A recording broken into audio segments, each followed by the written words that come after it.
¿Sentados, parados? Ok, bueno, pues muy buenos días a todos. Espero que nos dejen tener nuestro seminario. Es un placer para mí presentar este seminario del día de hoy. El título es Beyond Greenwashing Tools and Metrics for the Modernization of Industrial Processes. Ok, la plática la da el doctor Luis Ibarra Moyers. Me voy a permitir leer un poquito acerca de su CV. El doctor Luis Ibarra recibió el título de ingeniero en mecatrónica en el 2011 y su doctorado en control inteligente en 2016 en el Tecnológico de Monterrey, Ciudad de México. Actualmente está cursando una licenciatura en matemáticas. ¿Ok? That good. Ok, el doctor Ibarra es miembro del Sistema Nacional de Investigadores, nivel 1.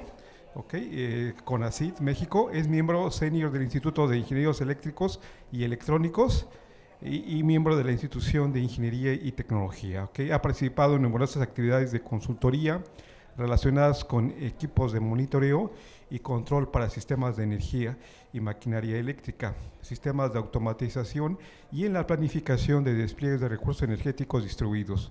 Actualmente es investigador en el Instituto de Materiales Avanzados para la Manufactura Sostenible del Tecnológico de Monterrey. Además, es socio fundador de una empresa tecnológica que opera desde el 2015.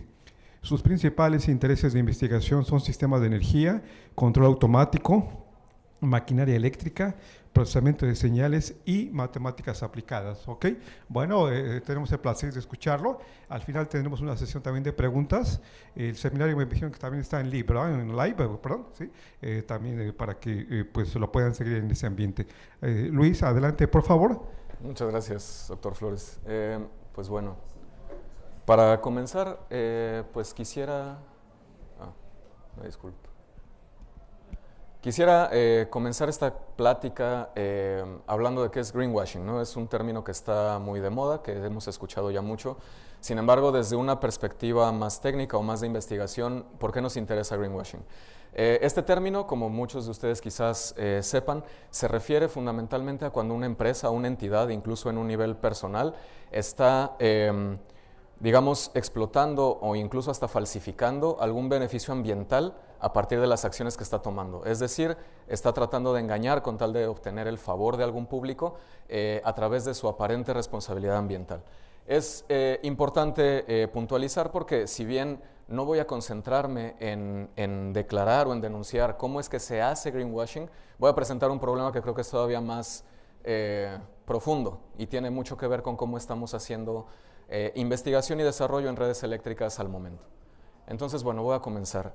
Mi perspectiva esta vez es a través del consumo eléctrico. Ahorita explicaré también por qué es tan relevante. Sin embargo, bueno, pues a partir del consumo eléctrico es que podemos hacer muchas de estas indagaciones que tienen que ver con cómo nos aproximamos a la sustentabilidad. Y esto, pues prácticamente tiene que ver con esta lámina que estoy mostrando aquí. Prácticamente el 87% de las emisiones de dióxido de carbono equivalentes derivan de la generación de electricidad. Es cierto que muchas veces estas estadísticas nosotros las vemos separadas por sector, si es el sector industrial, si es el sector de transporte, el agropecuario, el de bombeo. Sin embargo, si sumamos absolutamente todo lo que tiene que ver con quizás quemar algo para producir energía eléctrica, estima el Energy Institute que es el 87% de las emisiones.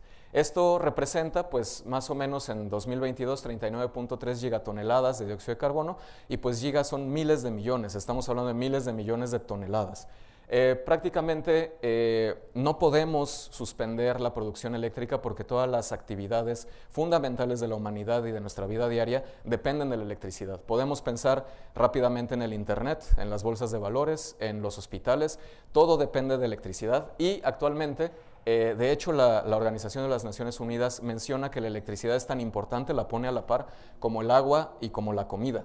Entonces entendemos ya que quizás para muchos este 87% de contribución a las emisiones podría incluso estar justificado en tanto que es un bien demasiado relevante y que no podemos jugar con él, o sea, no podemos dejar de proporcionarlo. También hay muchos efectos, por ejemplo, en comunidades remotas donde se proporciona electricidad por primera vez y la calidad de vida de las personas cambia grandemente, porque esto habilita salud, esto habilita educación, esto habilita agua potable. Entonces vemos que la electricidad en realidad, a pesar de ser un bien que provoca toda esta contaminación, pues en realidad es un bien necesario del que no podemos prescindir.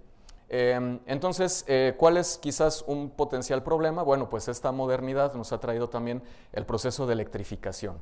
Electrificación nos referimos a crear o adaptar un proceso para que utilice totalmente o en mayor medida energía eléctrica para sustituir la fuente de energía típica o crear un nuevo servicio. Lo hemos visto, por ejemplo, creo que el caso más popular es con vehículos eléctricos. Estos vehículos ahora, pues en lugar de utilizar gasolina, están empezando a utilizar energía eléctrica y esto implica migrar ahora una carga adicional al sistema eléctrico y por ende pues a esto que estoy mencionando. Entonces, pues en realidad hay otro factor que muchas veces siempre imaginamos la contaminación y la producción de energía con estas chimeneas gigantescas, ¿no? Que están produciendo gases y todo, pero dejamos de ver a veces que hay un montón de procesos que tiene que ver con procesamiento de datos, con inteligencia artificial, cloud computing, servicios financieros, gestión y operación, que también comienzan a ser un actor relevante en las emisiones de dióxido de carbono. ¿Y esto por qué? Porque se utiliza energía eléctrica que eventualmente fue creada a partir de la generación de emisiones de dióxido de carbono. Entonces, ¿dónde estamos y hacia dónde vamos, ¿no? Prácticamente, si nosotros quisiéramos tomar alguna aproximación hacia cómo ser sustentables, tendríamos que pensar, y además administrarlo todo para poder satisfacer la demanda, tendríamos que pensar en dos cosas. Tendríamos que consumir menos o tendríamos que generar más. Esto es para hacer espacio, digamos, para los nuevos servicios. En este sentido, pues, ¿qué es lo que estamos haciendo? Vemos que datos de 2021 y de 2022 revelan que la aportación de renovables pasó del 13 al 15, eso es algo que se ha mantenido más o menos para estos años, y lo que hemos perdido en todo caso ha sido un poco de energía nuclear y algo de carbón. Los demás permanecen constantes. Parecería que no es un cambio grande, sin embargo esto nos habla, y digo, no quiero hacer la conclusión desde ahora, pero lo que vemos es que lo que estamos tratando de hacer es generar más energía. Si nosotros quisiéramos decir, bueno, tengo que generar más energía porque quizás algunas de las ideas que pueden surgir es que la población siga en crecimiento. Entonces necesito satisfacer cada vez más necesidades de la población. Y si estoy instalando renovables, pues probablemente eso atiende o va de la mano de este crecimiento poblacional. Sin embargo, si nosotros revisamos las estadísticas, podemos darnos cuenta que el consumo per cápita, es decir, ya ponderado por la cantidad de personas que cada vez van más en el mundo, o vamos más en el mundo, sigue subiendo. Es decir, que individualmente estamos consumiendo más energía. Y de la misma forma, si nosotros calculamos las emisiones, vemos que las emisiones también van en aumento.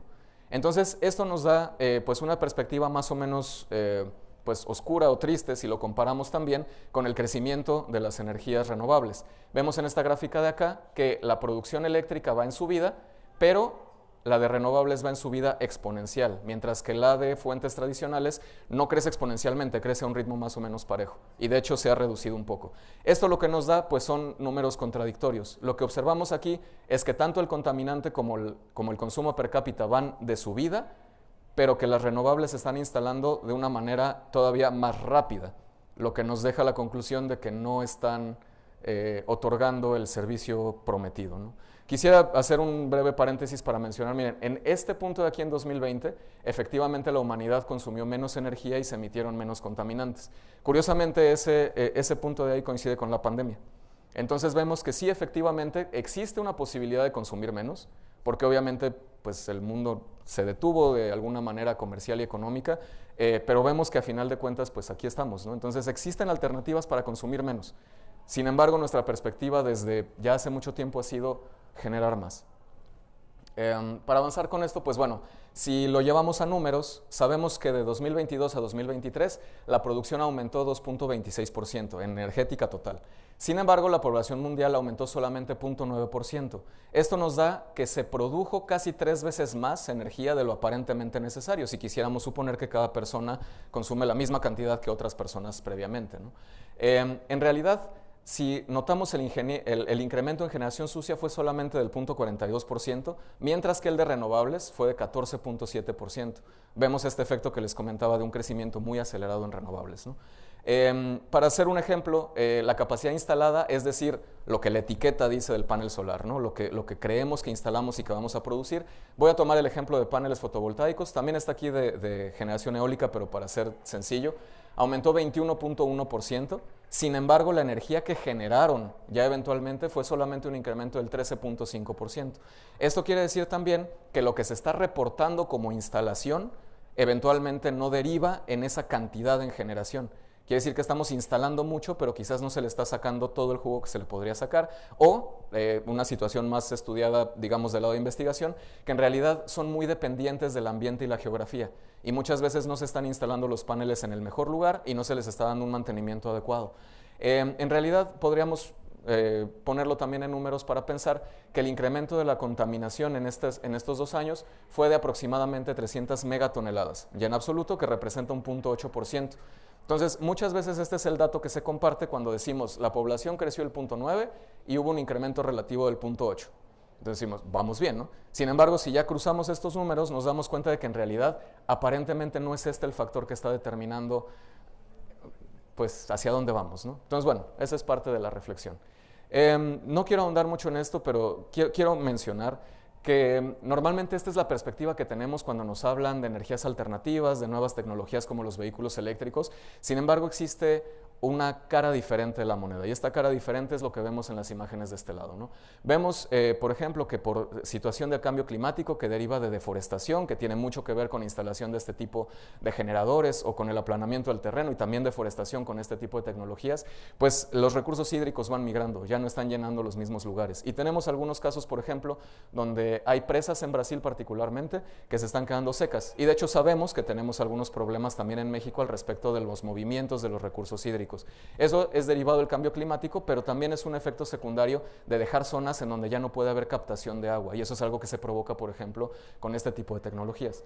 Otro detalle es el que tenemos aquí arriba, ¿no? Sabemos que las regulaciones, de las que voy a hablar también un poco más adelante, sobre todo en la Unión Europea, por ejemplo, impiden y prohíben que se haga, que se sepulten los paneles solares que ya están en desuso. Entonces, pues como la regulación lo impide, lo que termina por suceder es que lo venden como chatarra, y de hecho cobran, lo venden como chatarra a otra, le dan dinero a otro país, regularmente en África, para que se encarguen de ello, y esto es lo que termina resultando con los paneles solares. Quizás es importante mencionar que los paneles están hechos con silicio, ya que llegan al final de su vida útil. Ese silicio degradado es altamente tóxico, entonces representa un grave problema de contaminación de suelo. Sin embargo, como nuestros indicadores están hechos en dióxido de carbono equivalente, pues muy probablemente eso ni siquiera o pase desapercibido en el amplio espectro. Y por último, bueno, esta noticia es más o menos reciente. La semana pasada, de hecho, una central de baterías explotó, y quiero decir otra, porque estos sucesos son más o menos 10 o 12 al año. Sin embargo, pues casi no hay una cobertura al respecto, y voy a hablar más de eso en un momento, pero bueno, solo por hacer el panorama grande, cualquiera de estas tecnologías requieren de un sistema de almacenamiento. Es importante que esté también una central de baterías, y si esto sigue sucediendo, pues entonces también tenemos que revisar por qué. Digo, voy a ahondar más en un momento, así que lo voy a dejar aquí, pero como a manera de wrap up, de conclusión, fabricar las fuentes alternativas también tiene un costo ambiental y energético. De hecho, no sé si sabían, pero antes de 2013, el retorno energético de un panel solar era negativo, es decir, costaba más energía producir el panel que lo que te iba a dar en toda su vida útil. Y eso, bueno, ahorita ya es positivo, pero el boom de los paneles solares fue en el 2000. Quiere decir que tuvimos 13 años que estuvimos vendiendo tecnología verde, por decirlo de alguna manera, sin que hubiera un real retorno energético. Por otro lado, comentaba, las baterías son altamente contaminantes. No hay ningún estudio en donde se utilicen baterías que tenga un rendimiento positivo en el entorno ambiental. Todo lo que usa baterías de alguna manera es negativo para el ambiente. Por otro lado, ¿cuánto costaría desechar o reciclar los materiales? Porque el reciclaje es algo relativamente nuevo. Y también para ir rápido al punto, no sé si sabían que apenas hace 3 años, creo, se fundaron las primeras 2 empresas que reciclan este tipo de material en Estados Unidos. Y eso, cuando les preguntan, oye, ¿por qué hasta ahora? El comentario es, pues hasta ahora es negocio, ¿sale? Antes no costeaba. Entonces, bueno, esto es solamente para ir acercándome a por qué necesitamos hacer este tipo de investigación en estas áreas, ¿no? En realidad, en cuanto a la respuesta de la perspectiva y las alternativas, pues la pregunta de si somos realmente más verdes, pues no soy yo o no es mi opinión. O sea, la estadística dice que no somos. Estamos contaminando cada vez más de manera individual, a pesar de los esfuerzos que se hacen en este entorno greenwashing, ¿no? Por eso yo hacía el spoiler en un principio y decía, es que greenwashing no es nada más que una empresa me quiera vender algo. también estamos viendo que los esfuerzos globales al respecto tienen algo de esto, porque parece que estamos exagerando la verdadera relevancia que tienen estas tecnologías. Por otro lado, ¿por qué vamos tan rápido? Porque vemos que el incremento es exponencial, a pesar de que la estadística nos ha mostrado que los beneficios no son exponenciales y que tampoco nos acercamos a un beneficio tangible real. Y esto, pues tenemos que recurrir a otras fuentes, ¿no? Si consideramos el consumo actual de estos recursos, resulta que nos quedan solamente esta cantidad de años por cada uno de los recursos que están ahí enlistados. Entonces, muchas veces los que somos, no sé, que nos dedicamos más o menos a estas áreas, decimos es que la energía nuclear de hecho es la más limpia, ¿no? Bueno, tampoco es una solución porque tenemos un límite, ¿no?, de 90 años. Oye, es que ahora que está la guerra con Ucrania dejaron de utilizar gas y regresaron a utilizar carbón. Y pues bueno, tampoco nos queda mucho de eso, ¿no? Entonces, esa puede ser una respuesta para explicar por qué estamos buscando nuevas maneras de generar energía, porque consumimos más, porque no tenemos, o tenemos un límite tangible que nos va a decir, bueno, ya no hay, ¿no?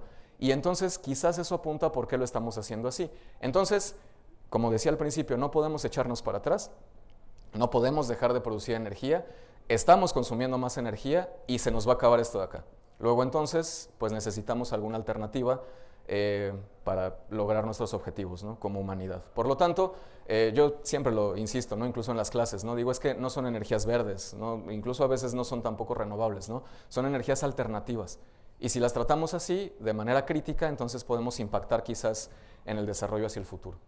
Entonces, a manera de cierre, ¿no?, para terminar con esta parte, pues en realidad es que consumimos más y contaminamos más, muy a pesar del incremento en tecnologías verdes, que bueno, les voy a llamar alternativas a partir de ahora. Nuestra aproximación no es mejorar el uso de los recursos, sino satisfacer una demanda que sigue en crecimiento. El agotamiento de recursos establece un límite real al consumo de energía, se están acabando, hay que hacer algo. Y la modernización de la red eléctrica es estrictamente técnica, no actitudinal. Seguramente hemos visto, y es algo de lo que voy a hablar más adelante, creemos que ya todo está hecho, entonces que solamente falta integrar la tecnología adecuada para que entonces la sustentabilidad se potencie. Y la realidad es que tomamos muy pocas acciones desde el punto de vista personal, corporativo, gubernamental, pues para guiarnos hacia una mejor práctica, ¿no?, que era la otra alternativa, consumir menos. Y bueno, y hasta este momento no he entrado en detalle acerca de otros costos y otros tipos de contaminación, entonces bueno, se puede poner todavía peor, ¿no? Como conclusión, la electrificación es un reto, no es una solución, a pesar de que normalmente la tendencia es mostrarnos la electrificación como una panacea, ¿no?, como algo que va a resolver nuestros problemas de sustentabilidad. Entonces, ahora sí, llegando, bueno, ya así están las cosas, llegando a qué es lo que podemos hacer y sobre todo qué motiva la investigación en sistemas eléctricos. Creo que más o menos se imaginan por dónde va la motivación que tenemos para hacer esta investigación. Sin embargo, hay un detalle que quisiera puntualizar, a pesar de que no es tan serio, pero justo el año pasado me sucedió que un alumno me dijo que ya todo estaba hecho. Entonces, esta tendencia que tenemos a pensar, como decía, que la tecnología va a resolver todo o que ya solamente tenemos que hacer trabajo de integración y de gestión, es profundamente incorrecta. Y ese tipo de pensamiento es el que nos va a impedir buscar soluciones donde creemos que ya todo está listo. Para eso, pues también voy a motivar esta plática con algo que decimos siempre, ¿no? Creo que es más o menos en el dominio general que no puedes, que lo que no se mide no se puede mejorar, y es lo que hacemos en ingeniería, ¿no? Entonces, casi siempre en una conversación con un ingeniero van a decir, oye, tal cosa, no, hay que medirlo primero, ¿no? Hay que poner cotas, ¿no? Hay que especificar, y uno dice, oye, no pasa nada, ¿no?, si es algo así rápido, pero bueno, ese es el punto. ¿Y por qué tenemos que medir? Porque justo la investigación que hemos hecho en el TEC de Monterrey tiene mucho que ver con mediciones precisas, y quiero motivar por qué esas mediciones importan. Entonces, vamos a ver. Resulta que nuestra red tradicional se ve como algo como la imagen de la izquierda, ¿no? Tenemos una central eléctrica que produce toda la energía que necesitamos y la distribuye a cargas pasivas. Estas cargas se les llama pasivas porque solamente consumen energía. La manera que tenemos para saber cuánto consumen y cómo está funcionando la red, pues es medir el estrés eléctrico en la central, es decir, cuánta corriente están utilizando las cargas a las que les doy el servicio, ¿no? Actualmente la incorporación de recursos distribuidos, por ejemplo, que son estas turbinas que de pronto sí son centrales completas, pero tal vez hay algunas de menor escala, paneles solares en techos de casas, pero tal vez en techos de edificios, sistemas de almacenamiento y cargas pesadas, por ejemplo, los vehículos eléctricos, se están instalando a lo largo de toda la red de distribución. Esto lo que implica es que yo ya no puedo tener control ni saber qué es lo que está pasando a partir de la central eléctrica. Y otro problema, ¿qué pasa si de pronto llega una nube? Pues el problema es que estos de pronto ya van a dejar de generar energía y yo tengo que satisfacer la demanda desde el mismo recurso tradicional y contaminante. Entonces, ¿qué hago? Y si me remonto a la slide anterior, yo puedo decir, bueno, pues hay que medir, ¿no? Esa es la solución. Tengo que medir primero para saber dónde estoy. Entonces, lo que se ha propuesto como una potencial solución, pues es que en lugar de confiar en que el intercambio de energía va a suceder, lo que tengo que hacer es instrumentar la red. E instrumentar me refiero a instrumentarla prácticamente en todos los puntos. Entonces, con esto no solamente se complejiza el despliegue de la red eléctrica y la gestión, sino que también se han introducido conceptos nuevos como Smart Grid, Smart City, Smart Building, bueno, relativamente nuevos, y todos estos lo que además solicitan es que haya resiliencia ante fallos, dicen que la red pueda aislarse por porciones, implican que las telecomunicaciones van a estar de por sí ya embebidas en el panorama energético, y hay otros cuantos, ¿no? Por ejemplo, las electrolineras son cargas pesadísimas para los que prácticamente ninguna red de distribución está preparada, o VPP, que es inglés de Virtual Power Plant. Estas Virtual Power Plants es como si estos que tienen un panel solar de pronto dijeran, oye, tú vives hasta allá, no importa, nos vamos a constituir como una sola central que produce energía y entonces nos va a reconocer como algo así, a pesar de que nuestra producción esté distribuida. Y eso pues tiene implicaciones obviamente sobre la gestión y sobre la red de distribución. Todos estos conceptos son muy atractivos porque sí nos hablan de esta modernización, al menos desde un punto de vista de modelo de negocio hacia una red inteligente. Sin embargo, pues lo que quiero hacer ver aquí es que es bastante complicado. Entonces, no solamente este es el problema, sino que como decía, tenemos esta idea. Nosotros nos imaginamos esta nueva red eléctrica como un cuarto de control en donde tenemos muchas gráficas, muchas estadísticas y hay analistas que están todo el tiempo pues haciendo tareas de despacho, de optimización y pues bueno, escuchamos este tipo de conceptos, ¿no? Como Smart Grid, IoT, bueno, Internet de las Cosas, red avanzada de infraestructura de medición, cómputo en la nube, soluciones de inteligencia artificial. Hay muchísimos conceptos que en realidad es muy complicado migrarlos a la red eléctrica. Una red moderna, automatizada, es la de Estados Unidos. El 30% está automatizado bien y ni siquiera llega a este tipo de servicios, ¿no? Entonces, solo para poner en perspectiva a dónde, o lo que nos estamos imaginando que está resolviendo la estrategia tecnificadora y en realidad más o menos por dónde vamos. Y hay otro problema, no solamente basta con medir en todos los nodos o medir en algunos nodos como mostraba anteriormente. Y esto es en lo que me quiero concentrar más ya para entrar en sí a la investigación que realizamos. Quizás algunos de ustedes sabrán que nosotros vamos a utilizar o estamos utilizando voltaje y corriente en su versión alterna. Es mucho más fácil transmitirlo de esta manera y pues prácticamente la red eléctrica mundial está hecha para funcionar así. Cuando se propuso esta perspectiva fue por ahí del siglo XIX y para finales del siglo XIX se empezó a trabajar en cómo describir la energía, la potencia, y cómo íbamos a medir esto, cómo, digamos, las equivalencias, ¿no? O sea, que físicamente qué representaba cada variable que estábamos observando. En esos tiempos, pues en realidad no había muchas cargas eléctricas que fueran de relevancia. Tampoco, incluso más actualmente, digamos a mediados del siglo XX, pues normalmente las cargas iban a ser relativamente sencillas, ¿no? Son cargas pasivas, son cargas que no deforman esta suposición primaria que estamos utilizando. Y entonces, esa propuesta del siglo XIX de finales decía, va a haber potencia activa, que está relacionada con la energía que se está efectivamente consumiendo, y va a haber potencia reactiva. Y una interpretación que se hace, bueno, es la energía que te devuelve el sistema. Sin embargo, y esta es la parte preocupante, la suposición de condiciones ideales, que es esto de aquí, que es de inicios del siglo XX o finales del siglo XIX, es lo que seguimos utilizando hoy día. Y no estoy diciendo que lo que sea viejo está mal, ¿no? Lo que estoy diciendo es que estas suposiciones ideales ya no existen. Es algo que ya difícilmente vamos a encontrar en una red eléctrica y es algo que al integrar paneles solares, turbinas eólicas, cargas como vehículos eléctricos y toda la electrónica de potencia que estamos utilizando en nuestro día a día, deforma la red eléctrica y entonces impide que tengamos algo como lo de aquí. Para mostrar más o menos de qué hablo, aquí hay unas gráficas en donde muestra más o menos cómo se ve una señal de corriente, por ejemplo, y vemos cómo pues esto prácticamente no coincide o tiene más o menos forma, ¿no? Pero no es exactamente lo mismo que tenemos aquí arriba. Entonces, pues estamos utilizando conceptos que no se ajustan a la realidad actual. Y esta señal todavía para los que somos ingenieros podríamos decir, bueno, Fourier y ya sabemos qué hacer, ¿no? Sin embargo, no se ven tan bonitas las señales que se están generando, ¿no? Entonces, tenemos que hacer algo al respecto, ¿no? En realidad, y para agravarlo más, este concepto de potencia reactiva, desde que se formuló, está en debate. Nadie en realidad sabe, no existe ningún consenso al respecto de qué es potencia reactiva. Físicamente no le hace sentido a muchos y por ende hay varias teorías de potencia que son actuales, que son vigentes y todavía nadie decide hacia cuál es la buena, ¿no? O sea, nadie sabe qué es la potencia reactiva. Entonces, los estándares para medidores industriales se apegan a lo que sí sabemos y lo que sabemos es esto de aquí. Entonces, mediciones industriales que empiezan a salir incorrectas o datos de consumo que no tienen sentido, más o menos tienen que ver con lo separado y lo diferente, que es lo que esperamos contra lo que en realidad estamos viendo. Y esto se potencia con las cargas y los generadores de los que estaba hablando hace un momento. Entonces, pues bueno, voy a poner un ejemplo y dije que iba a retomar lo de las baterías ahora que estuviera de este lado, sobre todo porque comenté que las regulaciones para fabricar equipo industrial pues están desactualizadas, ¿no? Y hay un ejemplo que es muy claro al respecto de esto. Esto de aquí es una línea cronológica que nos muestra la evolución de los sistemas de almacenamiento basados en baterías de litio. Vemos aquí, por ejemplo, cómo hay incidentes, que en este caso es fuego, o sea, explota, se incendia, pasa algo con las baterías.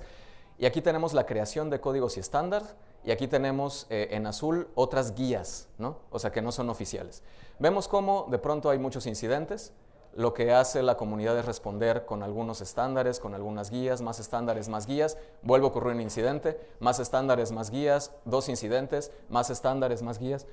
Actualmente existen algo así, digo, mentiría, ¿no? Pero al menos hay 18 regulaciones que uno tiene que completar para operar un sistema de almacenamiento de energías de gran escala. Y la realidad es que los accidentes siguen ocurriendo. Entonces, como les comentaba, esto es lo que pasó hace una semana. Sin embargo, la perspectiva al respecto de por qué sí quiero usar baterías sigue siendo la que tenemos aquí abajo, ¿no? De hecho, fíjense, los estándares de seguridad y las prácticas industriales han mejorado considerablemente, entonces ya no tenemos que preocuparnos por este caso aislado, ¿no? Y efectivamente, si uno hace la estadística, se dará cuenta de que el número de incidentes por gigawatt instalado va a la baja y que la instalación de baterías va incrementando. Sin embargo, es importante mencionar que va bajando el número de incidentes en relativo porque las tecnologías se están instalando nuevas. Las plantas que empiezan a fallar siempre son las que se van instalando dependiendo en qué año, ¿no? Caso particular de esta de aquí. Lo que podríamos esperar es que en 10 años tengamos incidentes con las que se están instalando ahora, ¿no? Pero bueno, eso es lo que está pasando con baterías. Digo que es un caso muy típico o que me gusta presentar porque entonces la normativa no es suficiente y según con lo que yo estaba comentando hace un momento, no basta con poner restricciones a cómo vas a operar. Tendríamos que saber exactamente qué está pasando y según lo que dije hace un momento, no sabemos en realidad qué es lo que está pasando.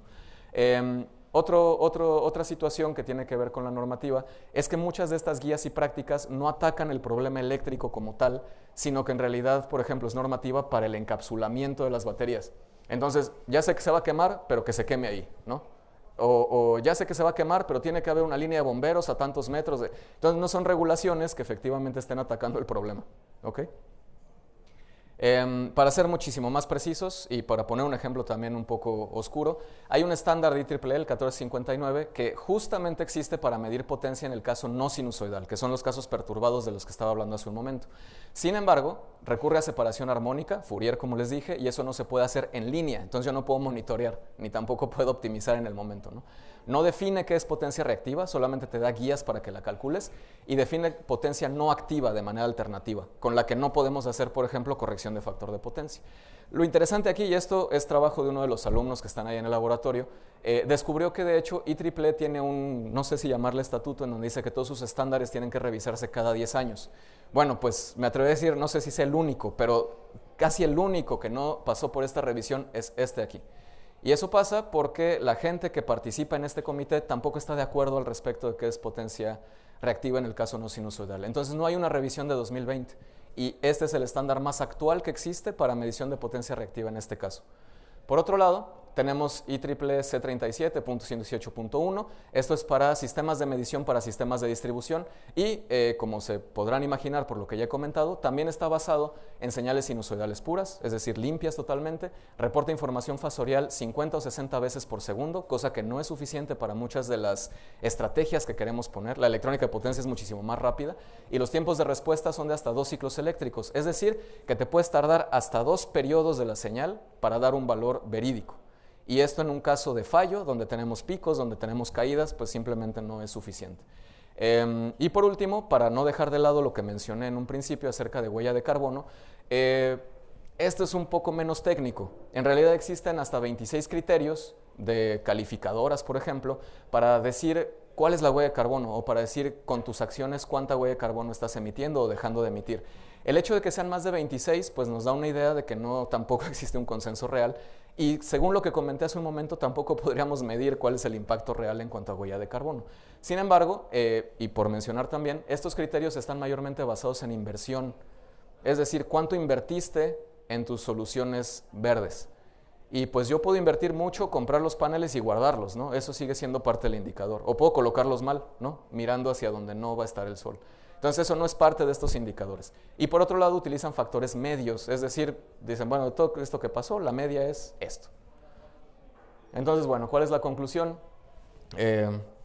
Pues la panacea de la supertecnificación al respecto de esto pues parece atractiva, pero el sustento es cuestionable incluso desde las bases. O sea, los fundamentos teóricos deben revisarse porque la electrónica de potencia está cambiando mucho el propio sustento físico que hace que la red eléctrica funcione y que la podamos medir. Y como dije, pues si lo que necesitamos es medir para entonces mejorar, pues suena como que tenemos mucho camino por recorrer. Los marcos normativos omiten casos críticos y buscan la solución de forma indirecta, no están siendo suficientes para las necesidades que tenemos y consideramos mayormente condiciones ideales en estado estacionario. Esto para un ingeniero pues, seguramente le va a sonar, pero a lo que me refiero es, son situaciones bonitas, donde no hay cambios súbitos, donde todo está funcionando adecuadamente. Eso es lo que prevé la normativa al respecto de mediciones eléctricas. Entonces, bueno, la conclusión en sí es que estamos ignorando un problema tangible y pues tenemos que dar un paso atrás. Y pues para eso está la investigación académica, ¿no? Quizás no la investigación industrial, para eso estamos nosotros aquí en el TEC.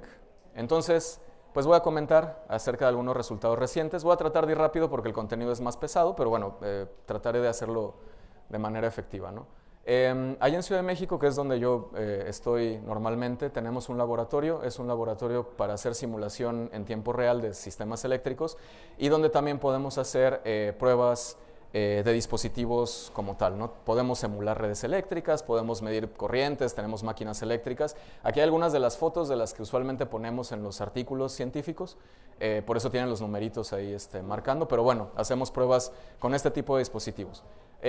Algunos resultados que voy a presentar tienen que ver, por ejemplo, con medición avanzada, cómo hacemos para efectivamente medir lo que sí necesitamos medir. Análisis de variaciones estocásticas en redes locales, cómo podríamos enfrentar eventualmente, digo, esto no está en nuestras manos, ¿no? Pero tenemos que investigar para que posteriormente esto llegue a buen puerto, cómo podemos simular esto, cómo podemos atacar esto. Análisis de viabilidad para instalación de renovables, en particular de paneles fotovoltaicos. Esos son servicios que ya se ofrecen directamente a la industria, entonces también voy a hablar un poco de eso.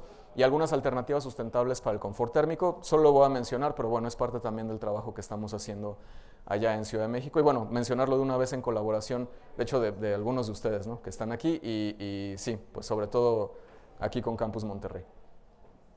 Entonces, acerca de mediciones avanzadas. Pues voy a tratar de ser breve con esto.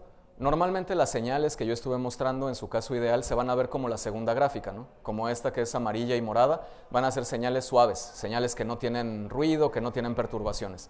Sin embargo, lo que tenemos en realidad son señales que se parecen más a esta porción de la gráfica de hasta arriba, es decir, tienen disturbio. Y no solo eso, sino que además de tener ese disturbio, van a enfrentar cambios súbitos. Si se fijan aquí, pues esta señal es diferente a la anterior y va a ser diferente a la siguiente, ¿no? Esos cambios súbitos pueden derivar por fallos, por sobrecargas, porque una línea se me cayó, porque hizo un cortocircuito algún circuito de la red. Todos estos fallos están muy bien estudiados, sabemos más o menos cómo se van a comportar, entonces podemos también analizarlos. Lo que nosotros intentamos hacer entonces es, a partir de esta señal que está destruida, voy a llamarlo de alguna forma, vamos a estimar cuál es la señal que subyace. cuál es la señal limpia que está debajo de eso, y eso nos permite no solamente tener la señal limpia, sino también con una resta, digamos, tener la parte sucia de la señal. Que eso es lo que sugiere, por ejemplo, el estándar del IEEE para empezar a hacer análisis en condiciones no sinusoidales. Y obviamente los sistemas que diseñamos pues van a necesitar un tiempo, ¿no?, entre que ocurre el fallo y que ya regresé otra vez a estimar la señal, y eso lo reportamos normalmente con errores. Este error que está aquí dice, a partir del fallo te tomó este tiempo en resolver el fallo. Regresaste a lo que tenías antes en este tiempo, ¿no? Entonces, bueno, más o menos esa es la idea, ¿no? Con esto lo que quiero comentar es que para lograrlo necesitamos precisión y velocidad, y necesitamos robustez, porque los fallos pues me tienen que garantizar o me tienen que decir, tu sistema que está usando para medir no diverge, no se va a perder, va a seguir dándome un resultado adecuado. Para esto normalmente se utilizan sistemas como este. Esto se llama PLL, es el acrónimo para Phase Lock Loop, que quiere decir que tenemos un lazo cerrado de fase. Es esto que está acá, ¿no? Digo, no voy a entrar mucho en detalle, pero bueno, pueden ver que es en sí un algoritmo matemático, un sistema de control, tiene un lazo cerrado, y esto es lo que normalmente utilizamos para lograr esto aquí arriba, ¿no? Hay muchísimas contribuciones en el área científica. Si uno hace, por ejemplo, una búsqueda rápida en Web of Science, que es bueno, un sitio relevante para esto, encontramos que hay 27.800 resultados. Esto está un poquito desactualizado. Y en los últimos 5 años tenemos 5.657. Es decir, hay mucha investigación que se realiza a este respecto. Y esto me ayuda para motivar el siguiente paso. De hecho, también aprovecho, este trabajo de aquí en particular es en colaboración también con los colegas que están aquí, entonces bueno, no quería dejar de mencionarlo. Resulta que descubrimos que la propuesta típica para hacer esto, que se llama SRF-PLL, que se propuso en los 80s, no contaba con una prueba de estabilidad. Y a uno le puede sonar que esto es muy matemático, que esto no tiene mucha relevancia. Bueno, y puntualizar que esto es lo que normalmente se utiliza dentro de dispositivos industriales. El hecho de que no tenga una prueba de estabilidad implica que la gente, para diseñar y para sintonizar este sistema, tiene que recurrir a la suposición de que es inestable, quiere decir que podría diverger. Pero ¿qué pasa si eso nunca es posible? Entonces resulta que de esos miles de trabajos que presenté hace un momento, bueno, que comenté hace un momento, muchos de ellos se están basando en una suposición incorrecta, y eso también impide que avancemos por encima de esta propuesta. Es decir, mientras mucha gente siga tratando de sintonizar y de acelerar y de buscar que la perturbación funcione o no funcione para un sistema que asumen inestable, pues eso está mal, ¿no? O sea, si nosotros logramos demostrar que esto es estable, entonces ese esfuerzo, no por decir que ya no sirva, ¿no?, pero puede orientarse a un mejor lugar, ¿no? Entonces resulta que efectivamente descubrimos pues que es globalmente asintóticamente estable, ¿no?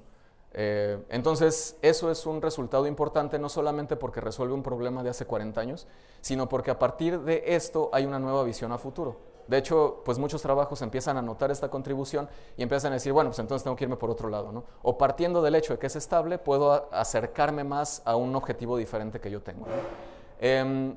Aquí, bueno, solo por mencionar, cuando terminamos este trabajo, dijimos, bueno, quizás hay algunos sistemas más avanzados que ya tienen mejor sustento, ¿no? Y pues bueno, indagamos por ahí, ¿no? El siguiente paso son FLLs. Estos son algo parecido, pero en lugar de utilizar el ángulo de la señal, utilizan la frecuencia. También hacen un lazo cerrado con la frecuencia. Este tipo de sistemas pues se conocen o se sabe que son bastante mejores que los PLLs, sobre todo porque no tienen un atraso. Es decir, la señal, así como sale, así la voy estimando. Van parejitos, ¿sale? Y sin embargo, utilizan conceptos matemáticos más complejos, entonces es difícil ver implementación de estos sistemas en dispositivos industriales. Los ejemplos más clásicos es SOGI, que obedece a integrador general de segundo orden, y el CCF, que es un filtro de coeficientes complejos. Indagamos ahí y dijimos, bueno, pues ya desde que la perspectiva anterior se logra resolver, vamos a ver qué pasa con estas más avanzadas. Descubrimos que tampoco había una prueba de estabilidad para el SOGI, es decir, presentaba el mismo problema, y descubrimos también que el filtro con coeficientes complejos, sus coeficientes en realidad no eran complejos, sino que simplemente carecían de una notación vectorial. Entonces, pues bueno, había que trabajar en ese sentido, ¿no? Esta es la propuesta que hicimos. Ahí, digo, aprovecho para agradecer aquí al doctor Escobar que está presente. Con él es con quien hemos trabajado todo esto particularmente. Y bueno, esta propuesta se demostró asintóticamente estable, da un resultado preciso, permite incorporar componentes complejos, no como esta propuesta. Sin embargo, necesita un mecanismo de rechazo a perturbaciones, que es esta cajita de aquí. Si recuerdan un poco las gráficas que mostré hace un momento, muchas de las errores nosotros los vemos así. vemos qué tan rápido se elimina el error de estimación. Vemos cómo aquí comparamos efectivamente contra las estrategias existentes y cómo estas pues caen más rápido al error cero, ¿no? Entonces, bueno, esa fue otra de las aportaciones. La que sigue, esta es un poco más oculta, tiene que ver con estimadores de frecuencia en feed forward, es decir, en línea. Estas no necesitan un lazo cerrado y por lo tanto prometen ser más rápidas. Sin embargo, hasta hace unos años, pues solamente se utilizaban como mecanismo de soporte, precisamente porque era muy fácil que divergieran. Entonces, pues ningún FFE en realidad hacía frente a los disturbios de red como los que mostré anteriormente. También un trabajo que nosotros realizamos resultó en que se bautizó como ATAN FFE, porque prácticamente lo único que hace es aprovechar la descripción completa de la derivada del arcotangente. Quizás suena medio revuelto, ¿no? pero en un ambiente matemático o ingenieril eso es sencillo. Y gracias a eso somos capaces de analizar señales que están tan feas como esto y entregar señales como la de aquí abajo, ¿no? Y vemos además que pues funciona mejor que las alternativas existentes en este estilo, ¿no?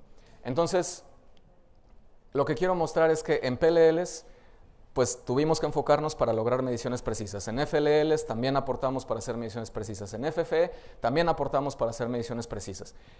Uno dice, bueno, ¿y qué sigue, no?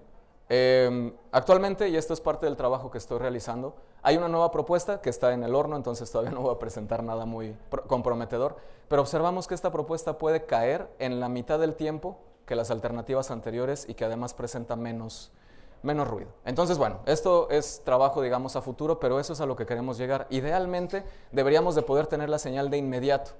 Sin embargo, al no poder, pues tenemos que conformarnos con algo que sea progresivamente más rápido. Y también, para hacer un poco el comercial, pues la última vez que revisé el estado del arte, todavía nadie nos ha ganado. Entonces seguimos en la vanguardia en esto de mediciones precisas. Para regresar a lo que yo comentaba sobre la medición de potencia reactiva, obviamente todo lo anterior dicen, oye, tú me estás diciendo que la potencia reactiva, bueno, también estamos trabajando en eso, ¿no? Pero como dije, pues son muchas propuestas, son teorías de potencia, y estas teorías de potencia pues tienen sus asegúnes incluso físicos. Entonces, lo primero que estuvimos trabajando aquí fue de una señal que está totalmente perturbada. Queremos obtener estimaciones de potencia reactiva y activa y queremos probar las distintas teorías de potencia que permitirían hacer esto en tiempo real. Y al hacer la prueba, pues descubrimos que hay una teoría por ahí más o menos olvidada, que se le llama la aproximación de Fraise, de 1938, que curiosamente coincide a la perfección con el estándar de IEEE que se publicó en 2010. Entonces, por eso decía que hay que dar un paso para atrás y que no todo está hecho. Muchas veces tenemos que ir hacia atrás para recuperar esto. Ahora, yo dije que el estándar tampoco es el bueno. Entonces quiere decir que tenemos que seguir buscando, pero estos son pasos que precisamente nos permiten ver qué es lo que hay y hacia dónde tenemos que dirigirnos. Por último, comentaba también que la integración de renovables es algo que cuesta trabajo, entonces aquí tenemos una red eléctrica o la representación de una red eléctrica. Esto puede ser una colonia o incluso puede ser una unidad, estoy hablando en inglés, una planta industrial. En donde se han incorporado paneles solares, por ejemplo, en donde están las marcas verdes, ¿no? Entonces pueden estar en cualquier parte. Y como comentamos, pues la irradiancia solar no es constante, vamos a tener una curva, ¿no? Y esa curva tampoco va a ser suave. Y por otro lado tenemos el consumo que se hace en cada uno de estos nodos, ese consumo se representa acá, donde los puntos rojos son la variabilidad estadística que permitiría el promedio que normalmente se utiliza. Entonces, bueno, también aquí propusimos algunos conceptos, primero para evitar que se instalara un sensor en cada bus, y por otro lado, para optimizar la red, aún en ese caso, que va evolucionando minuto con minuto. Entonces, bueno, pues también este trabajo mayormente con el doctor Guillén, que también está acá. Entonces, bueno, pues también muchas gracias. Los servicios en marcha que ofrecemos desde el Instituto de Materiales Avanzados para la Industria tienen que ver con esta perspectiva. Entonces, lo que quiero mostrar aquí es que hemos hecho trabajo que va desde nivel planta hasta nivel dispositivo. Quizás en apariencia lo que hacemos en investigación se concentra mucho más en estas áreas, pero pues esas son las áreas en donde tenemos que hacer las pruebas, ¿no? Sin embargo, también hay servicios que se ejecutan de este lado, ¿no? También, bueno, con la lista de colaboradores que han impactado en cada uno de estos puntos, ¿no? Como ya se me está acabando el tiempo, voy a dar nada más un par de ejemplos. Comenté algo sobre confort térmico. Justo con la Universidad de California trabajamos en un diseño de persiana solar para, en lugar de instalar paneles solares, mejor sombrear los techos de casas de una planta. Y resulta que simplemente con calcular bien la orientación de estas persianas, podríamos evitar el uso de hasta 7 paneles solares en una casa típica de 70 metros cuadrados. Entonces, bueno, es ese tipo de alternativas, ¿no? que estamos trabajando particularmente con la Universidad de California, ¿no? Con ASU estamos trabajando en lo de potencia, por ejemplo. La Universidad de Alberta, con ellos hicimos algunos trabajos sobre huella de carbono, y con el Politécnico de Turín trabajamos sobre todo con máquinas eléctricas, sobre todo para reducir el uso de tierras raras, para crear imanes, que es otro problema de sustentabilidad. Entonces, para poner dos ejemplos que son ya muy aterrizados, tenemos dos servicios que se prestan de manera regular. Por un lado, tenemos este equipo de monitoreo remoto, es esta pequeña caja que se ve aquí. Esta caja permite medir hasta 5 circuitos distintos en una misma celda de manufactura, y con ella podemos obtener mediciones bajo norma, no son las mediciones nuevas, son mediciones bajo norma, y con eso podemos identificar cuellos de botella, consumos ineficientes, podemos saber qué estrategias están funcionando para consumir más o para consumir menos. Oye, ¿me estás diciendo que eso no sirve y ahora eso es lo que usan? Sí, porque la industria, a pesar de todo, tiene que seguir estándares. Entonces, el otro es un esfuerzo a largo plazo, en donde tenemos que hacer que el estándar cambie. En este caso, pues tenemos que orientar y tenemos que apoyar en las tareas que ya están corriendo. Por eso les decía que es complicado atacar el problema desde un principio, ¿no? Y por otro lado, pues tenemos este tipo de servicios en donde optimizamos la localización de los paneles solares, por ejemplo, para que efectivamente rindan lo que tienen que rendir. Y hacemos análisis estadísticos para estimar si te va bien, si te va mal, si hay mucha luz, si no hay mucha luz, si los instalaste de manera correcta, si se degradan con el tiempo, si se degradan con temperatura. Involucramos muchísimas variables para poder estar bien seguros de cuándo va a ser no solo el retorno de inversión, sino el retorno energético y el retorno de carbono, que son mediciones que muchas veces tampoco se consideran. Ahora sí, ya termino. La conclusión, pues la electrificación plantea retos multifactoriales, sus potenciales ventajas ambientales necesitan todavía muchísimo trabajo, y sobre todo puntualizar que no está nada ya terminado, ¿no? Vivimos cambios impulsados por la electrónica de potencia que desafían incluso los fundamentos de la teoría eléctrica, por eso vale la pena regresar a revisar esos fundamentos y tratar de hacerlo mejor progresivamente. La normativa es solo un eslabón en el proceso de modernización y de electrificación, como mostraba yo con el caso de las baterías. Sin embargo, pueden encontrarse este tipo de ejemplos prácticamente en todas partes. Y el impulso de la investigación y desarrollo pues permite ofrecer soluciones reales hacia la manufactura sustentable, ¿no? No solamente pensar que pues va a estar bien si hacemos integración. Entonces, bueno, ahora sí con eso termino. Muchas gracias por su atención y pues bueno, si tienen alguna pregunta, con mucho gusto las resuelvo. Bueno, gracias por la... Gracias. Bueno, muchas gracias Luis por la interesante plática. Tenemos tiempo para algunas preguntas, también tenemos la facilidad de que las hagan en línea si gustan. Tenemos aquí un auditorio muy interesado, supongo, también en este tipo de preguntas. Quisiera empezar, si me permiten, yo tengo una pequeña reflexión o pregunta. Me gustaría escuchar la opinión de ustedes en relación a los tipos de medios para producir energía. Los medios que tú contemplaste ahí hablan de un tipo de energía nuclear, pero la tradicional, la clásica, sí. ¿Sí? Es obvio, esos números, la verdad no me queda claro si nos queda uranio para 90 años o para 100 años, la verdad no lo sé, pero creo que la comparación más bien debería ser contra el otro tipo de energía nuclear, ¿sí? Contra la fusión, ¿sí? Fusión usa hidrógeno, o un derivado pequeño de ella, ¿sí? Y el hidrógeno es el elemento más abundante en el universo, no solo en la Tierra, es un universo. Entonces creo que habría que simplemente, en mi opinión, tratar de ser un poco más objetivos ahí y decir, bueno, ok, todo esto se va a acabar, pero en mi opinión es la forma incorrecta de generar energía eléctrica a través del mecanismo clásico de reacciones nucleares. Yo tengo la impresión, perdón, no sé, compartas conmigo este punto de vista, de que el problema de energía está resuelto de la generación. Te digo por qué, porque conocemos muy bien la teoría para generar, para generar energía de la forma como el Sol lo hace. Otra cosa es la implementación práctica o el probar que tú puedes ir a un reactor para generar electricidad de esa forma. Y esto va a colación por lo siguiente, por lo que decías, no, pues que ahora en la pandemia no se hizo esto, aquello. Cuando exista la necesidad imperiosa de generar energía, va a haber los recursos. Sí, y quizás, pues sí, fusión es un tema más o menos, o sea, ni siquiera es nuevo, es algo que se lleva haciendo, según yo, desde los 70s, con algunos dispositivos de pequeña escala. Y es curioso porque eso creo que entra a colación como por otro lado, ¿no? En realidad, en los porcentajes totales del mix de energía no pinta la fusión nuclear absolutamente nada, ¿no? Mucho tiene que ver con que es un sistema que está todavía en investigación para hacer implementación en gran escala. A mí me gusta, digo, soy malo con las fechas, pero tiene algo así como unos 7 años que la investigación que estaban haciendo en el Instituto Planck para lograr fusión estaba por cancelarse. O sea, ya no había fondeo porque ya no se habían dado los resultados relevantes para permitir la continuidad de la investigación. A pesar de que es una estrategia que, como menciona, podría ser lo más sustentable de todo, ¿no? Sí. El problema es que entregaron algunos resultados, se volvió a fondear y ahora ya el mundo está volteando a ver esta tecnología. Sin embargo, quienes estiman para cuándo puede estar lista, estiman que 2050 es un panorama optimista. Entonces, dadas las condiciones que tenemos, el incremento en el consumo y que no hay seguridad al respecto, además de que uno le dice a la gente nuclear y todo el mundo se espanta, ¿no? Entonces, creo que por ahí va lo de energía nuclear. Creo que está muy satanizada, pero sí, yo bueno, veamos, tenemos algunas preguntas también que nos hacen por línea, ¿sí? Voy a permitir leer una de ellas. Buenas tardes, ¿a qué se refiere con que antes no era rentable el reciclaje de baterías y cuáles son las 2 empresas estadounidenses que se dedican a este giro? Por favor. Sí, yo decía reciclaje de paneles fotovoltaicos. Entonces, las empresas, les digo, soy malísimo, ¿no? O sea, podría tener el nombre aquí, pero no lo tengo. El problema es que durante mucho tiempo el desperdicio generado por paneles solares se enterraba, ¿no? No había suficiente volumen para que fuera rentable para una empresa que ofreciera servicios de reciclaje. Entonces, hasta que existió el volumen de paneles solares, que tiene también que ver con este crecimiento exponencial, es que las empresas se instalaron. Pero todavía tiene unos 3, 4 años que no había ninguna empresa que hiciera reciclaje de paneles solares. Con las baterías es diferente, ya existe un proceso mucho más viejo, ¿no? Desde níquel metal, recuperación de metales, ese es otro asunto, ¿no? Yo aquí estaba hablando de paneles solares.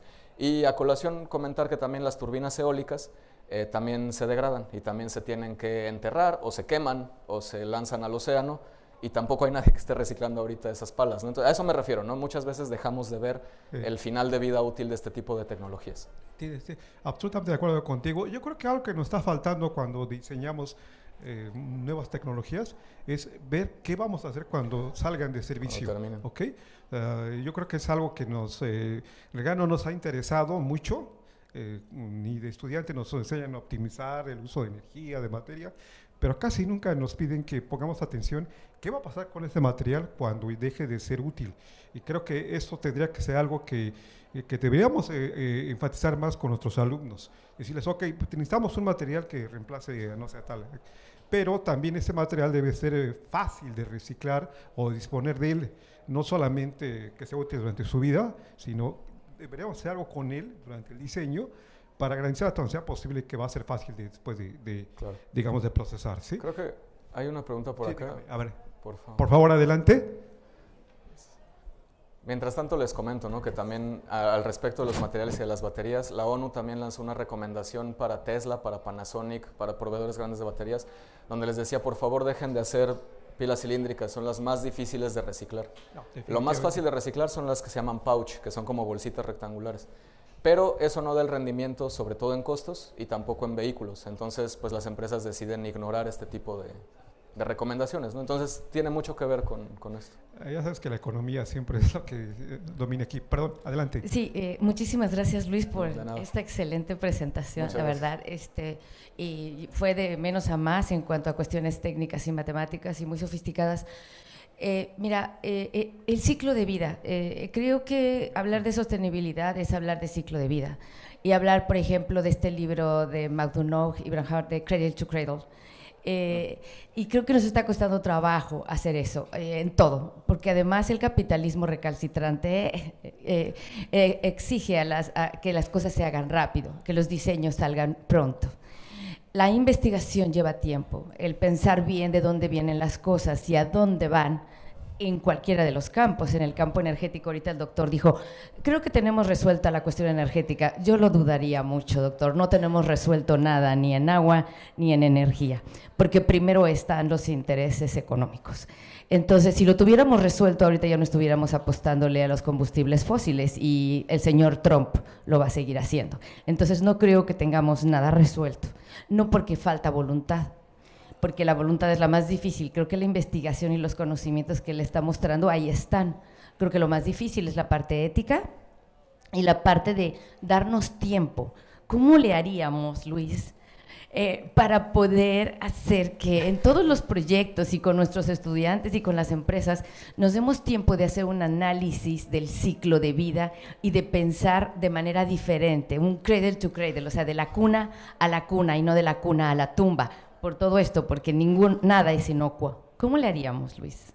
Yo creo que es complicadísimo. De hecho, bueno, muchas gracias por la pregunta. En realidad es que, o sea, va como más al fondo, ¿no? En realidad es complicado porque normalmente nosotros trabajamos por áreas de especialidad. Entonces muchas veces salir de esa área de especialidad es complicado y no entendemos o no lo hacemos tan bien o no lo hacemos tan rápido. Por otro lado, al respecto de la ética, yo creo que por eso las universidades deben de hacer investigación que no esté pagada, por ejemplo, porque entonces tenemos oportunidad de repensar algo que quizás no tiene un fin comercial inmediato. Y entonces podemos dedicarnos a algo con tranquilidad, ¿no? O sea, podemos dirigir eso y eso se va a permear con los alumnos también. En cuanto a cómo cambiar la perspectiva, digo que es mucho más complicado. Voy a poner un ejemplo que luego yo uso también cuando doy las clases. Yo les digo a los alumnos, a ver, es que justifique, ¿no? O sea, ¿por qué ahorita te gusta tener una versión beta de una aplicación? ¿O por qué te dan actualizaciones incluso para un coche? O sea, ¿por qué te dan algo que no sirve y luego resulta que lo van como corrigiendo en el camino, ¿no? Eso está bien, eso está mal. Y los que están más acostumbrados a hablar en este entorno de capitalismo, por ejemplo, dicen, bueno, es que eso potencia la inversión, es que eso da productos mínimos viables, es que eso permite que avancemos, con el dinero que se recupera se puede hacer mejor. Y entonces yo pongo siempre un ejemplo y digo, bueno, a ver, ahora cuéntenme la historia de cómo se inventó el foco, ¿no? O sea, en esta historia de Edison, ¿no? Y no quiero la historia de Edison, pensó, ¿no? O sea, en cuanto a dinero, ¿cómo fue? Pues un grupo de inversionistas pusieron su confianza en Edison, Edison puso un laboratorio y lo intentó por mucho tiempo, fracasó, perdió mucho dinero de esos inversionistas y por fin al último lo logró. Y digo, esa perspectiva es totalmente contraria, ahí no hay un beta first, ahí es hasta que lo logres, ahí es hasta que la tecnología funcione. No es cierto que el dinero y que potenciar, eso más bien es un cambio total de la forma que tenemos de ver las cosas. Si hiciéramos las cosas así, si nos esperáramos a tener el resultado correcto para entonces ponerlo al público, pues iríamos muchos más lentos, ¿no? Que es lo que diría tal vez un empresario, ¿no? Diría, así no podemos generar valor. Sin embargo, así se generaba valor hace tiempo, ¿no? Entonces, quizás tendríamos que encontrar, que yo creo que es lo difícil, ¿no? O sea, ¿cómo cambias esa perspectiva de inmediatez? Esa perspectiva de ultra tecnificación, o sea, ir tan rápido, sí. Tenemos otra pregunta, perdón, que nos interrumpa. Una pregunta siguiente es, así tal cual, yo coincido que los recursos son limitados y que las tecnologías de generación no dan una solución universal. ¿Será que la solución, otra vez, será reeducar para consumir menos? ¿Cuál es su opinión al respecto? No, pues sí, claro que esa es una solución, ¿no? El problema es cómo, ¿no? Nosotros, digo, lo hacemos desde las clases, lo hacemos desde las aulas, en interacción que tenemos en proyectos con empresas. Lo que les mostraba, por ejemplo, de la viabilidad técnica, la conclusión para esa empresa era que no debían instalar paneles fotovoltaicos, ¿no? O sea, no es nada más avanzar por avanzar, ¿no? Ya la empresa decide si toma la recomendación o no, pero eso es lo que tenemos que hacer. Sin embargo, la mentalidad, pues estas empresas, digo, y puede ser bien intencionado, ¿no? Y creo que eso es algo que me faltó recalcar en la presentación. Muchas veces creemos que lo estamos haciendo bien y tal vez vinculándolo con lo que decía hace rato, no todos somos expertos en, bueno, nadie puede ser experto en todo. Entonces, cuando a mí alguien me dijo, oye, pero tu ropa, ¿no? Yo llevaba una playera negra y me decía, ¿sabes qué es el tinte que más contamina cuando...? Dije, pues no, pues no. Y alguien me dijo, es que si nos interesara la sustentabilidad, todos los vehículos serían blancos, porque es la pintura que tiene menor efecto en el agua. Dije, pues perdón, o sea, es que no puedo ser experto en todo, pero mi respuesta quizás es, en lo que uno sabe, ahí tienes que hacerlo bien, ahí sí sabes cómo hacerlo bien, ¿no? Y creo que es parte de la motivación también de esto, ¿no? No te quedes con lo que está hasta encima, o sea, hay que rascar, pues, hay que tratar de averiguar. Y pues sí, la educación yo creo que es fundamental, es como, les voy a decir algo así para ser controversial, ¿no? No hace falta que te bañes diario. Y entonces todo el mundo dice, no, ¿cómo crees? Y yo les puedo decir, los dermatólogos dicen que eso está bien, el consumo de agua sería también más bajo. Alguien diría, oye, pero en realidad es la industria, ¿no? La que consume, bueno, pues, pero yo no soy la industria, ¿no? Yo soy alguien que se baña. Entonces, no por hablar del granito de arena, creo que eso a veces se presta para muchas malas interpretaciones, más bien por decir que en el área en que está uno puede ser un impacto uno y puede ser un impacto en su círculo, ¿no? Y eso sería suficiente para lo que uno puede hacer al respecto de este enfoque de sustentabilidad y de educación. Claro, sí, sí, sí, muy buena observación. No sé si alguien más desee preguntar algo, alguna otra cosa. Yo quería decir nada más rápido, no es mi plática, pero me atreví a hacer este comentario. Cuando dije que estaba resuelto, me refiero a que está la teoría ahí puesta sobre la mesa, ¿sí? Es parecido a decir, ¿sabemos cómo evitar la pobreza? ¿Por qué hay tantos pobres? Bueno, por otras razones, ¿sí? A eso me refería. No sé si alguien más desea preguntar algo. ¿Tenemos tiempo para una última pregunta? Vamos, es un tema muy interesante, y yo la verdad celebro que tengamos personajes como el doctor Ibarra en el TEC. Creo que es una enorme contribución tener gente pensante y universidades no comprometidas con una industria. Tienes una asesoría con alguien, está bien, pero nuestro trabajo no está accionado solamente por intereses económicos. Perdón, a ver si gusta preguntar. A ver, ¿Cómo le haríamos, Luis? Porque como no somos expertos en todo, cada uno tenemos nuestra área. Bueno, a veces la extendemos un poco. Ya no tenemos un Aristóteles, un Da Vinci, o sea, gente que eran todólogos. ¿Cómo le hacemos para hacer la comunión de diferentes saberes en la educación? O sea, la comunión realmente de trabajar físicos, químicos, contadores, licenciados, bueno, hasta sacerdotes, filósofos, para precisamente trabajar hacia la sostenibilidad auténtica, no como discurso ni como algo, o sea, sino como un verdadero esfuerzo. Porque obviamente yo no sé, tú sabes todo muchísimo, tienes una expertise en esta parte, y como dices, en la parte química, por ejemplo, que yo tengo expertise en la parte química. ¿Cómo nos juntamos? ¿Cómo le haríamos para evitar precisamente ese greenwashing? Gracias. Ahí es una pregunta complicada porque efectivamente después de años, y digo, aprovecho otra vez para agradecer a los colegas que están aquí, que son con quienes regularmente hago esta investigación o quienes de hecho han liderado estas investigaciones. Pero todos tenemos un perfil similar y creo que es lo que sucede siempre. O sea, uno se va juntando con los que se entienden, ¿no? Con los que entienden el mismo problema. Cuando se proponen estos proyectos multidisciplinarios, y seguramente lo han visto algunos otros investigadores que están aquí, también uno hace su grupo, ¿no? Porque incluso el lenguaje es diferente. Incluso es complicado, ¿no? Ponerse de acuerdo, unos ponderan objetivos por encima de los de uno, entonces uno también pondera sus objetivos por encima de los otros. Yo creo que necesitamos en general, y no específicamente para colaborar, yo creo que a la sociedad nos hace falta tener apertura. Sin embargo, estamos en un mundo muy individualista también. Entonces, quizás, no sé, o sea, yo, para poner un ejemplo mío, yo me di cuenta que no entendía muchas cosas, ¿no? Que de lo que estaba haciendo y de lo que estaba trabajando en realidad no entendía mucho, ¿no? Y dije, bueno, pues lo que me queda entonces es estudiar. Y por eso es que hago una licenciatura otra vez, ¿no? Porque digo, quiero aprender eso, porque entonces quiero aprender esas palabras, porque entonces quiero comunicarme con las personas que hacen eso, ¿no? Yo creo que exige un esfuerzo de uno. Si nada más te dicen proyecto multidisciplinario, yo creo que no llega bien, ¿no? Cada quien dice, a ti te toca esta parte, a ti te toca esta parte, y cada quien hace lo que tiene que hacer. Y la otra estrategia es que cuando colaboramos en grupos, aunque somos de mentes afines, cada quien tiene su pequeño interés en otra área, ¿no? Y eso también abona. Entonces, yo creo que esas son las dos estrategias más realistas. No creo que decir, hay que estar abiertos y hay que colaborar otra vez, eso es un qué, no es un cómo, ¿no? Es complicado, la verdad. Yo me atrevo a hacer un pequeño comentario. Esa es la razón de ese logo ahí arriba. Ese instituto, uno puede preguntarse, bueno, ¿y qué hacen ingenieros eléctricos en un instituto de diseño de materiales? Muy buena pregunta. Tienen mucho que aportarnos en pláticas como estas, ¿sí? ¿Por qué no trabajamos en el diseño de nuevas baterías, nuevos materiales que eficienticen la captura de energía, del sol, bla, bla, bla? Hay mucho que hacer y esta es una forma de lograrlo probablemente. Yo no digo que sea la única ni la universal. Puede ser bueno poner gente juntos de diferentes backgrounds y ver qué resulta de eso. Sí, sobre Felizmente todo sería algo... Perdón. Sobre todo ver quién levanta la mano, ¿no? Porque sobre todo esto de materiales avanzados a veces dicen, no, las nanopartículas y que están aquí, que están allá y tal y tal y tal. Y uno dice, oye, y hacer eso, ¿cuánto contamina, no?